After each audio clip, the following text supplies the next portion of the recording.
আসসালামু আলাইকুম বন্ধুরা, কেমন আছেন সবাই? আশা করি সবাই ভালো আছেন, সুস্থ আছেন। আলহামদুলিল্লাহ আমরাও সবাই ভালো আছি, সুস্থ আছি। সোনালি রান্নাঘর উইথ ভিলেজ ফুড চ্যানেলে আপনাদের প্রত্যেকে স্বাগত জানাই। আজকে আমি আবার একটা নতুন রেসিপি নিয়ে চলে এসেছি। আর আজকের রেসিপিটা ছিল একদমই নতুন, কারণ জানি না কে কে খেয়েছো আর কে কে খাওনি। তো আমি তো প্রথমবার তৈরি করছি, তাই আমি জানি যে এটা নতুন রেসিপি। তো চিকেন পকোড়া অনেকে অনেক রকম তৈরি করেছেন, কিন্তু আমি যেভাবে তৈরি করেছি এইভাবে একবার তৈরি করে দেখবেন। খুবই সুন্দর হয় খেতে, আর দেখতেও খুব সুন্দর লাগে। আর বাচ্চারা এমনিতেই কোনো ধরনের শাকসবজি খেতে চায় না, তো এইভাবে কিন্তু বাচ্চাদেরকে অনায়াসেই শাক খাওয়ানো যাবে, টেনশন নেই। তো চলুন কীভাবে তৈরি করেছি সেটাই আজকে আমি আপনাদেরকে দেখাবো। তো চিকেন পকোড়া তৈরি করার জন্য আমি প্রথমে এখানে ফ্রেশ একদম পুঁই পাতা নিয়ে নিয়েছি। আর অনেকেই কিন্তু অনেক রকম শাক দিয়েই কিন্তু চিকেন পকোড়া তৈরি করে, কিন্তু আমি এবার প্রথমবার পুঁই শাক দিয়ে তৈরি করেছিলাম, আর অনেক টেস্টি হয়েছিল এটা খেতে। তো এটা দেখতেই পাচ্ছেন আমি কিন্তু পুঁই পাতা নিয়ে নিয়েছি আর ধুয়ে নিয়েছি, একদম দেখেই বুঝতে পারছেন কতটা ফ্রেশ। এগুলো আমাদের গাছেরই পুঁই পাতা। তো এখন আমি একটা বাটি নিয়ে নিয়েছি, নিয়ে আমি মাংসের কিউবগুলো নিয়ে নিচ্ছি। মাংসগুলোকে আমি অনেক ছোট ছোট করে কেটে নিয়েছি। আপনারা চাইলে মিক্সিতে পিস্ট করেও নিতে পারেন, কিন্তু আমি মিক্সিতে পিস্ট করিনি, কারণ ছোট ছোট করে কেটে নিয়েছি। এতে করে সিদ্ধ হবে ভালোভাবে, মশলাও ঢুকবে আর খেতেও ভালো লাগবে। আর কিমা করে দিলে কিন্তু অতটা টেস্টি লাগে না। তো যাকে যেটা ভালো লাগে সে সেভাবেই তৈরি করবেন। আমাকে কিন্তু এটাই ভালো লাগে। আর এটা হচ্ছে একটা ম্যাজিক মশলা। ম্যাজিক মশলা এই কারণে বলছি, এখানে আছে দারচিনি, লং, এলাচ আর গোটা জিরা, আদা, রসুন, পেঁয়াজ সব কিছু দিয়ে একটা পেস্ট তৈরি করা আছে।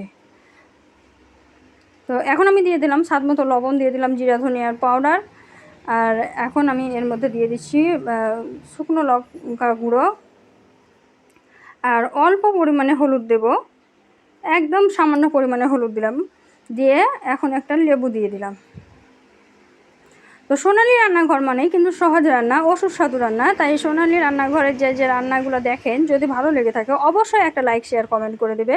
আর এই তো এখন আমি সেই পুঁই পাতাটাকে পেস্ট করে রেখে দিয়েছিলাম, আর ওইটা আমি দিয়ে দিলাম। দিয়ে এখন হাত দিয়ে ভালোভাবে মাখিয়ে নেব। বন্ধুরা, তোমাদের একটা লাইক আমাদেরকে মোটিভেট করে, নতুন নতুন রেসিপি তৈরি করার আগ্রহ বাড়ায়। তাই একটা লাইক করে দেবে। আর আমার ভিডিওগুলো যদি ভালো লেগে থাকে অবশ্যই একটা লাইক, শেয়ার করে দেবে। তো এই তো আমি ভালোভাবে মাখিয়ে নিয়েছিলাম, নিয়ে 5 মিনিট রেখে দিয়েছিলাম রেস্টে। আপনারা চাইলে রাখতে পারেন, না হলে নাও রাখতে পারেন। এখন আমি দিয়ে দিলাম 1 বাটি থেকে অনেক কম বেসন। তো এখানে আপনারা চাইলে কর্নফ্লাওয়ার অ্যাড করতে পারেন, কিন্তু আমি কর্নফ্লাওয়ার অ্যাড করি না, কারণ আমার এভাবে বেসন দিয়েও পকোড়াগুলো কিন্তু অনেকটা ক্রিস্পি হয়। আর যেহেতু আমি গরম গরম সঙ্গে সঙ্গেই খাই, পকোড়া গরম গরম খেতেই বেশি ভালো লাগে, তার জন্যই কিন্তু আমি একদম বেসন দিয়ে তৈরি করে নেই। এতে করে অনেকটা ক্রিস্পি হয়। আর এখানে দেখেছেন যে আমি কোনো রকমের সোডা টোডা কিছুই ব্যবহার করিনি, তবুও কিন্তু আমার পকোড়াটা অনেক ক্রিস্পি হয় আর খুব টেস্টি হয়। তাই আমার কর্নফ্লাওয়ার অ্যাড করার প্রয়োজন পড়ে না। আর হাতের কাছে যেগুলো থাকে সেগুলো দিয়েই আমি তৈরি করে দেখাই, আর সেগুলোর স্বাদও কিন্তু দুর্দান্ত হয়। তো এইটা আমি ভালোভাবে হাত দিয়ে একদম মাখিয়ে নিলাম। ভিডিওটি যদি প্রথমবার দেখে থাকো আর আমার চ্যানেলে যদি নতুন সদস্য হয়ে থাকো, অবশ্যই চ্যানেলটাকে অবশ্যই সাবস্ক্রাইব করে নেবে, আর পাশে থাকা বেল আইকনটাকে প্রেস করে দেবে রেসিপি নোটিফিকেশান সবার আগে পাওয়ার জন্য। আর যারা পুরনো বন্ধু আছো তাদেরকে অসংখ্য ধন্যবাদ আমার রেসিপিগুলো ধৈর্য সহকারে দেখার জন্য আর আমার পাশে থাকার জন্য। তো চলো, এই তো আমি ভালোভাবে মাখিয়ে নিলাম। এখানে কিন্তু আমি কিছুই অ্যাড করিনি। তোমরা যদি মনে করো যে এটা একটু বেশি চ্যাটচ্যাট করছে, তাহলে কিন্তু একটু জল মিক্স করে দিতে পারো। আর এদিকে আমি কড়াইয়ে চাপিয়ে দিয়েছিলাম, কড়াইয়ে কিন্তু তেল গরম করতে দিয়ে দিয়েছি আগে থেকে, সাদা তেলে ভেজে নেব তার জন্য। আর এইভাবে আমি বলটা করে দেখালাম, এইভাবে বল করে ছেড়ে দেবে, তাহলে কিন্তু বেশি সুন্দর লাগবে। তো এই তো আমি বলটা ছেড়ে দিচ্ছি। তো দেখতেই পেলেন একে একে আমি অনেকগুলো পকোড়া একসঙ্গে ছেড়ে দিলাম। আর তেলটা এখন আমার খুব সুন্দরভাবে গরম হয়ে গেছে। তো এখন আমি মিডিয়াম আঁচে রেখে ভেজে নেব পকোড়াগুলো একটু সময় নিয়ে। তো দেখুন, দেখে কতটা সুন্দর লাগছে, কতটা লোভনীয় লাগছে। দেখে কেউ বুঝতেই পারবে না যে এটা চিকেন পকোড়া, অন্য কিছু ভাববে দেখে। দেখুন, তো পকোড়াগুলো কিন্তু সুন্দরভাবে ভাজা হয়ে গেছে। আমি আগে যেগুলো ছেড়ে দিয়েছিলাম সেগুলো কিন্তু তুলে নিয়েছি, আর এখন আমি এগুলো আবার দিয়েছিলাম, আর এগুলো এখন ভাজা হয়ে গেছে, এগুলো আমি তুলে নেব।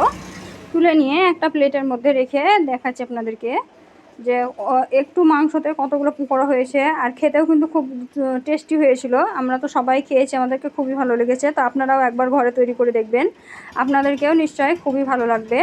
আর যদি ভালো লেগে থাকে অবশ্যই একটা লাইক, শেয়ার করে দেবে। কমেন্টে জানাতে ভুলবেন না যে কেমন হয়েছিল। তো এই তো আমি অনেকগুলো ভেজে তুলে নিয়েছি, দেখুন প্লেটে রেখে দিয়েছি। দেখুন। আর পকোড়াগুলো কিন্তু সত্যিই খুবই ক্রিস্পি হয়েছিল। আমি একটা ভেঙে দেখাচ্ছি, দেখুন। এই তো দেখেই বুঝতে পারছেন ক্রিস্পি, আর ভিতর থেকে কিন্তু মাংসটা খুবই সুন্দরভাবে সিদ্ধ হয়েছিল। কাছ থেকে দেখিয়ে দিলাম আপনাদেরকে, দেখুন। তো এভাবেই কিন্তু খুব সহজে আপনারা চিকেন পকোড়াগুলো ঘরেই তৈরি করে নিতে পারেন।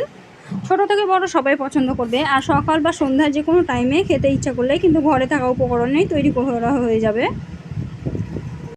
তো এতক্ষণ পর্যন্ত ধৈর্য নিয়ে যে বন্ধুরা আমার ভিডিওটা এখন পর্যন্ত দেখছো তাদেরকে অসংখ্য ধন্যবাদ। আর এই ধরনের আর নিত্য নতুন রেসিপি পাওয়ার জন্য আমার চ্যানেলটিকে অবশ্যই সাবস্ক্রাইব করে দেবে, আর পাশে থাকা বেল আইকনটিকে প্রেস করে দেবে। তা আশা করছি ভিডিওটা সবাইকে ভালো লেগেছে। এখন আমি বিদায় নিব, দেখা হবে এই ধরনের অন্য কোনো রেসিপি নিয়ে পরবর্তী ভিডিওতে। ততক্ষণ সবাই ভালো থাকবেন, সুস্থ থাকবেন, আমার জন্য একটু দোয়া করবেন। খোদা হাফেজ।